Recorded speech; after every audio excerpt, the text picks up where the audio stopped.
Today's show is sponsored by Datadog, a cloud-scale monitoring platform built by engineers for engineers. Get end-to-end visibility into the health and performance of your infrastructure and applications. Use their log patterns to view and investigate unusual trends in logs and explore the service map to understand the hidden relationships between your services. You can start a free 14-day trial of Datadog and get a free t-shirt. To learn more, go to bit.ly.com/DatadogShirt. That's bit.ly.com/DatadogShirt.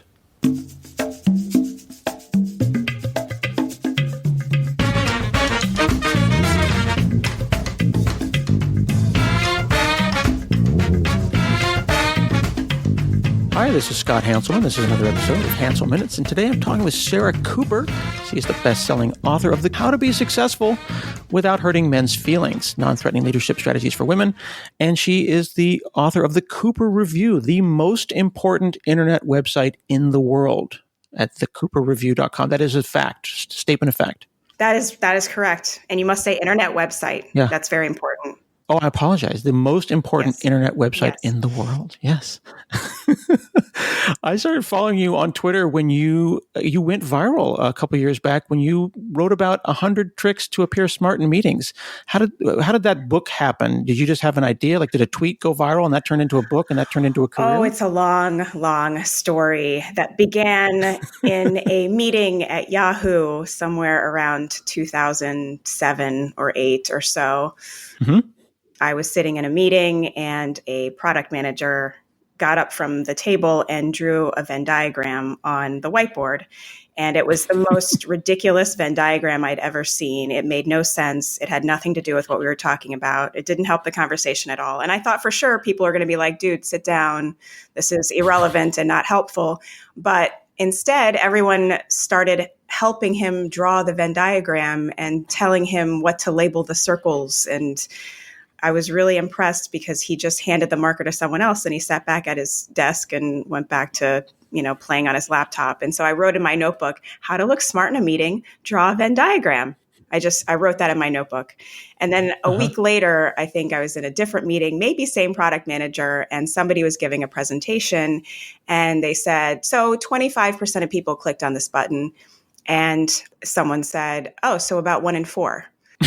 And this really happened. It really happened. And I was blown away. I was like, whoa, because everybody was like, oh yeah, it really crystallizes it when you say it, and 1 in 4, that's so much clearer than 25%. And so I wrote down on the same piece of paper, how to look smart in a meeting, translate percentages into fractions.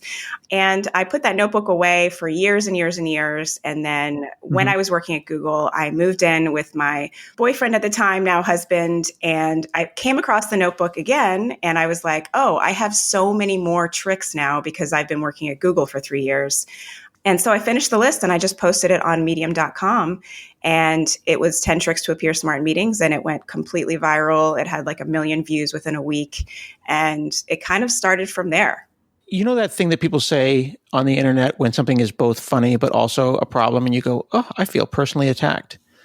Like, I want to laugh at all of this, but it is deeply painful because I have been in meetings personally and non-ironically said, hey, can we just take a step back? What problem are we really trying to solve here? Yeah. But I don't feel like I'm full of crap when I'm saying it. Oh, yeah. I mean, and I've been in meetings where I've been nodding and looking like I was taking notes, and then I would look back at my notes and they didn't make any sense, but I'm sure I looked very engaged. I mean, we all do these things, like I did the pacing around the room thing to look like I was, taking it all in and really considering everything.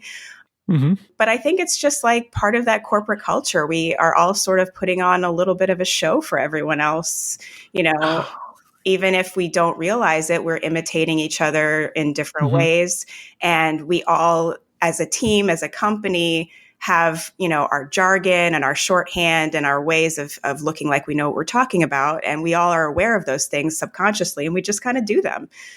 I wonder, is it corporate culture or is it human culture? Like, tell me that it's not that we've done this to ourselves. Like, if you're Dutch and you're like in Holland speaking Dutch, are they doing the exact same thing? Have you done any like international, does this translate to every company or is this like America? 100 Tricks to Appear Smart in Meetings has been translated in 11 Oh or 12 no. different Oh no. languages. Yes. It is especially popular in Japan. Really? I have no idea if they realize this is a joke or if they think that this is a cultural exploration that is a documentary that helps you understand American culture. But yeah, I haven't gotten any residuals yet except from Japan. That's That the only place where this has made the money. So we need to go to Japan, because if there are people, very well intentioned, very kind salary people in Japan who have like, oh, tricks to appear smart in meetings, I need to buy that right away. yeah, yeah.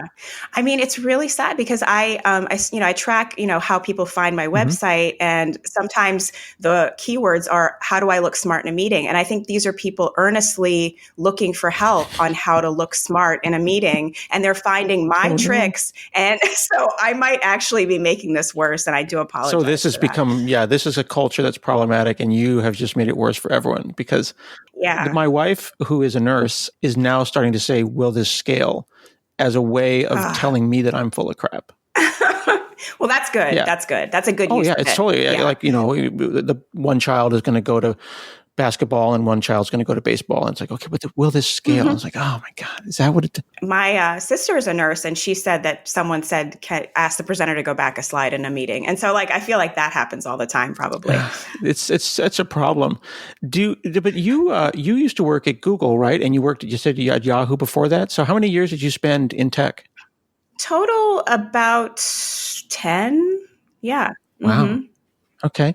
Now, but you're outside of tech now, but you're still like bitingly, like cutting into our culture with an eye, as if you are standing over my shoulder in these meetings.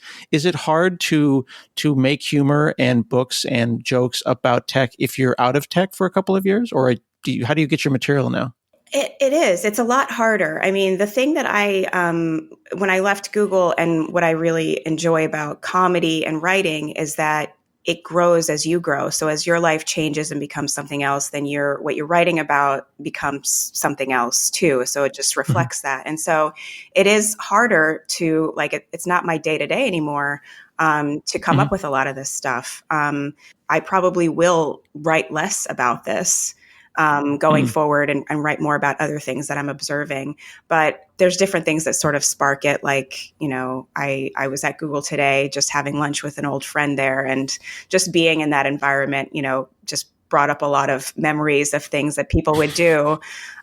Mm-hmm. I just remember the security guard at Google takes his job very, very seriously. And that's just the security guard, he's just guarding the gates going in, but he was very, very, taking his job very seriously. And so I thought that was and I love making those observations. I'm always just sort of thinking outside of myself, like what's going on, and not really listening to what's Mm-hmm. being said, but like more like how it's being said or how people are acting. And that's just how Mm-hmm. I was in meetings. So much of your comedy is this. It's funny because it's true, but also it hurts. It hurts. You have this wonderful, I don't know, I assume it's a real quote, but it's a quote on how to be successful without hurting men's feelings, where it says, I only got through the table of contents. It just hurt too much. Man, Yeah. it does feel like that sometimes. I mean, I'm reading all of this and it's just like, oh, yeah, oh gosh, it's funny because it's true. Yeah, that's what I get. People are like, this is funny, but it also makes me want to cry or throw the book across the room or punch someone or punch myself or scream into a pillow. And it's something that I do struggle with, because I think for me, it's a little bit of an outlet to say the things that I want to say, but in a way that is satirical and tongue in cheek, but honest. Mm-hmm.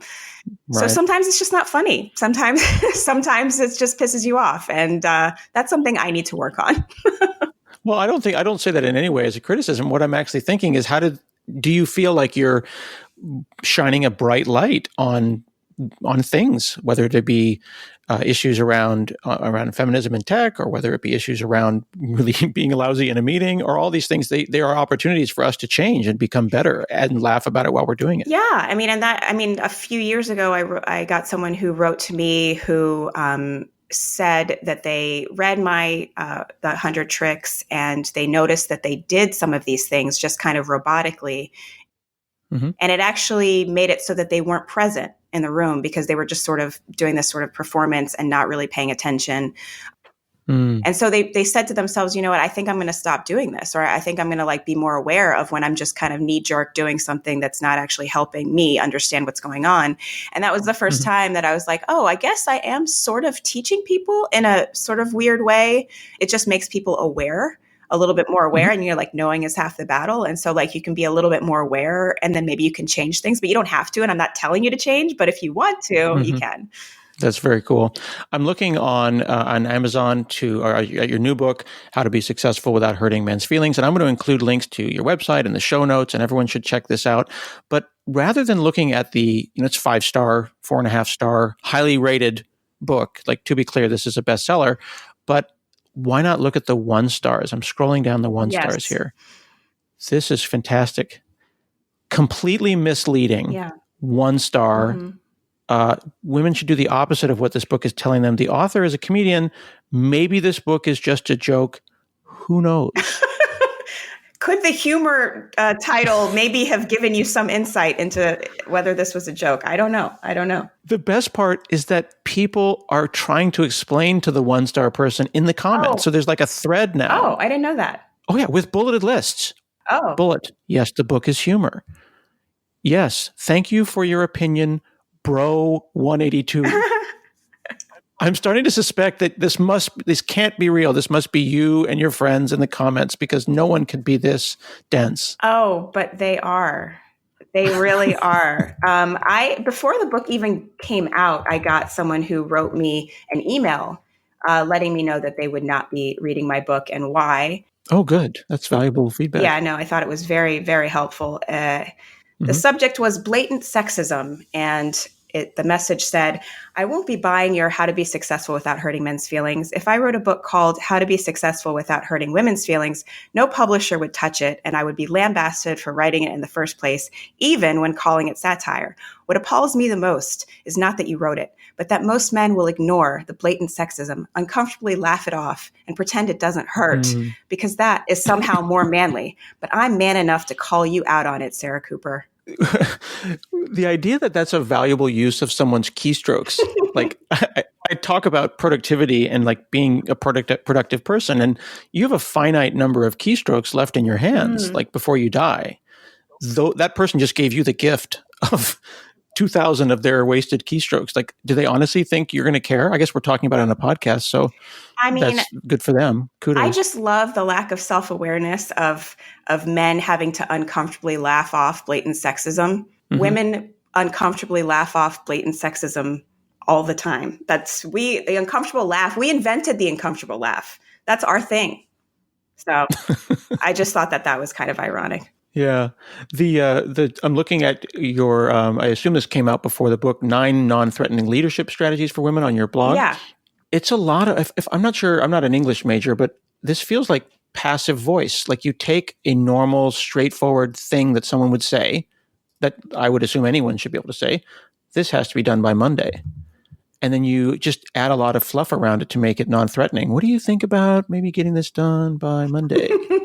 That would be bad writing. Yeah, it was good in Office Space, though. Yeah, the boss in Office Space, I guess, kind of talked like that a little bit. Yeah.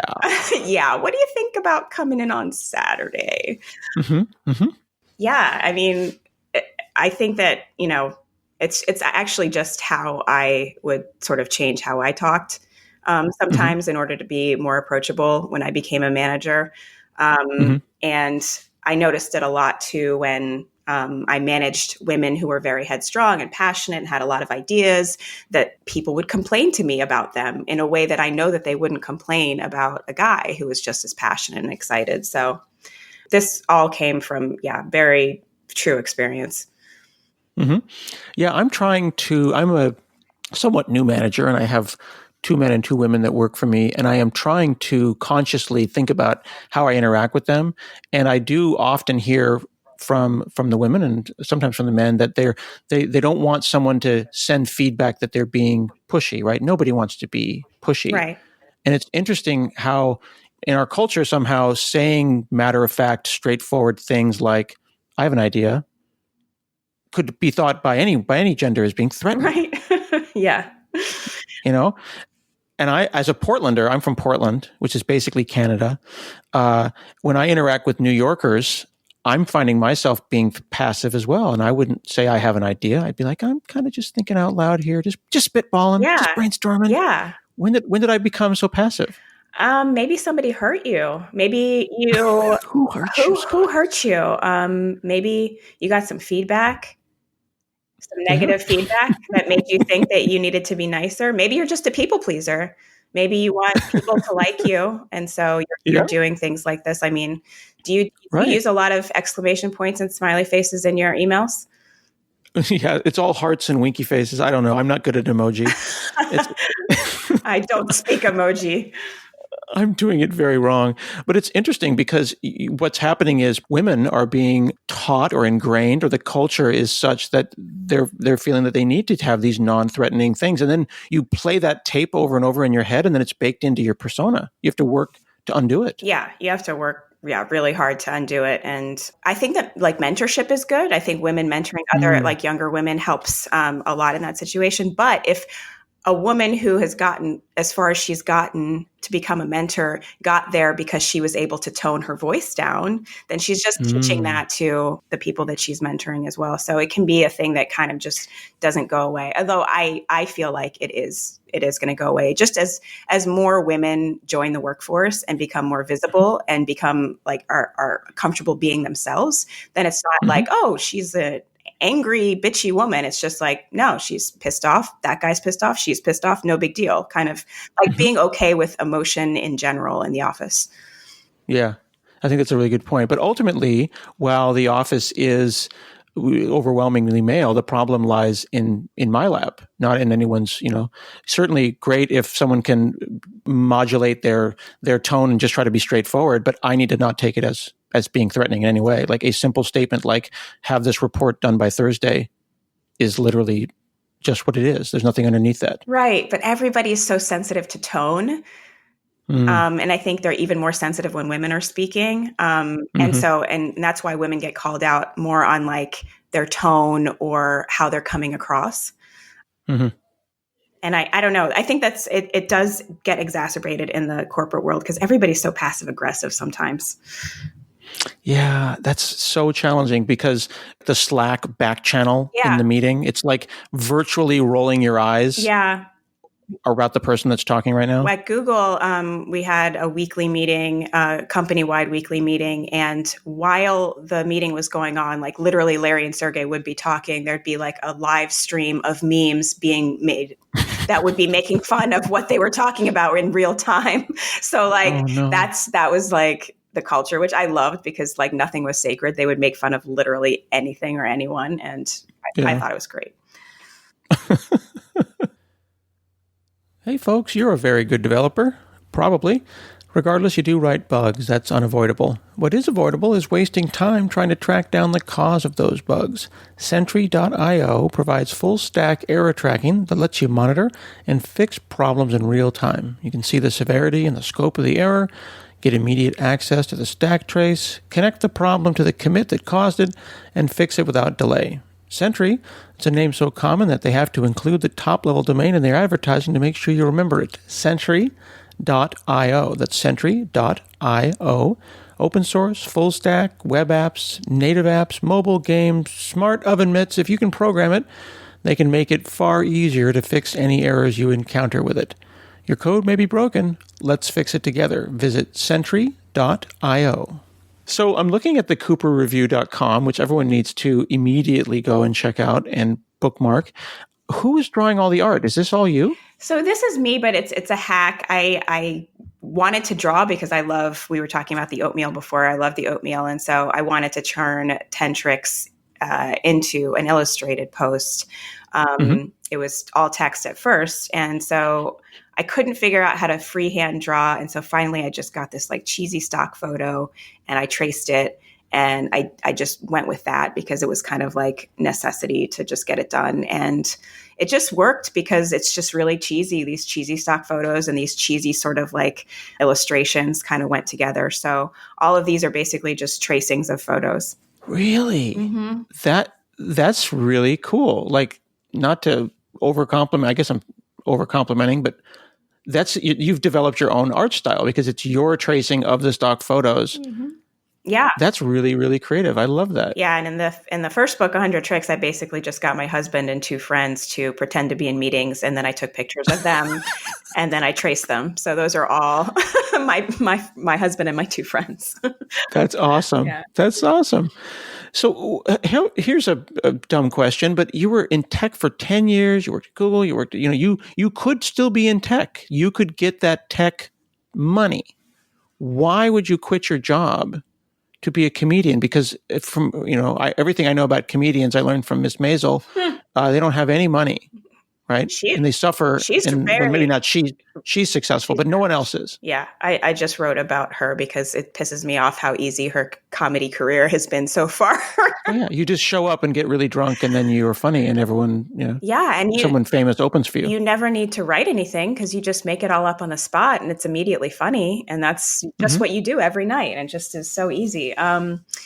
Yeah, it wasn't a good choice. I gotta say, it was not smart. It was hard to leave Google, because it's like, if you can't be happy at the best company in the world, then you're just never going to be happy. That was kind of what I was thinking to myself. But aren't comedians not happy? Like I did. So full disclosure, I did stand up 20 years ago, very badly, open mics and stuff like that. Now I just do it with PowerPoint at work, but I have healthcare, which is exciting. Mm-hmm. When you say, like, if you can't be happy, like, is this one of those all comedy comes from pain kind of things? Yeah, maybe you're right. I didn't think about it that way. Maybe I punished myself to suffer for my art. Maybe that was part of it. I just really was excited about writing and making people laugh. And 10 Tricks was the first time I had put like my corporate experience with my love for comedy. And I put those two things together and it really worked and it really resonated with people. And so I just decided to give it a shot. And my boss was like, if you want to come back, you can always come back. And so it seemed like a bigger risk to not give it a shot than to give it a shot. That's awesome. That sounds like a very successful, very kind, a very supportive boss, rather. He was, very, very supportive. Everybody was super supportive of me doing this. And I was having panic attacks and I was stressed out for years. I mean, it took a few years before I was really like, okay, I'm not going to go back to Google. But for that first year, it was like, I could still go back. It was in the back of my head. Is comedy now different because you can have your own website, you can have your own videos, you can go viral? Like, how much of it is still, you have to be seen by someone famous who then introduces you to an agent, et cetera, versus you can bootstrap this entirely yourself, just put up a WordPress and a YouTube, and now you're a working comedian? I think you nailed it. I mean, there's so many people who don't wait for someone to say, let me publish you or, let me put you in my thing. They make their own thing. And it's so much easier now to do that. I made the Cooper Review. It's just like a WordPress, plugin. Well, it was a WordPress theme with a lot of WordPress plugins. And a lot of friends, they submit to places like the New Yorker and try to get published, but they also have, their own websites and they make their own series and they make their own videos and they really put themselves out there. And it's almost like if you don't do that, then you're really not going to get anywhere. It's almost like a necessity now to be doing things like that. Mm.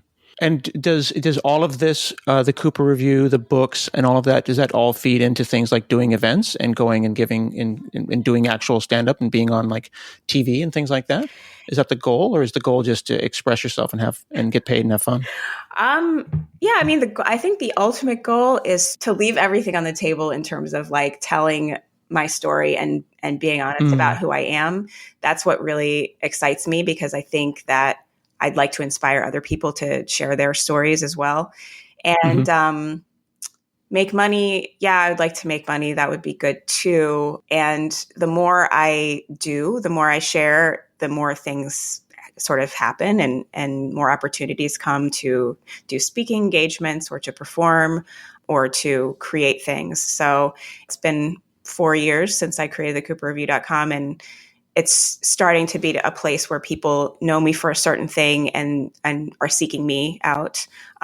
So yeah, it's a good feeling. It's still like, what's going on? I don't know, day to day what's going to happen, but it's exciting. Mm-hmm.